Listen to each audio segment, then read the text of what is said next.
सब भरल उठला ले लाल रे सब छौरा के मारै छियै हम जान सब छौरा के मारै छियै हम जान खोल ले गे छौड़ी चुम्मा के दुकान लेवे खातिर अइबौगे जान सुबह शाम खोल ले गे छौड़ी चुम्मा के दुकान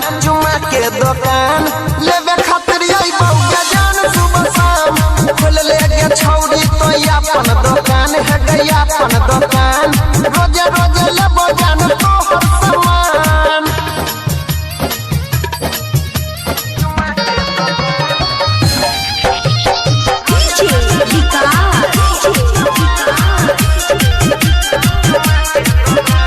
मटियार कला सीतामढ़ी।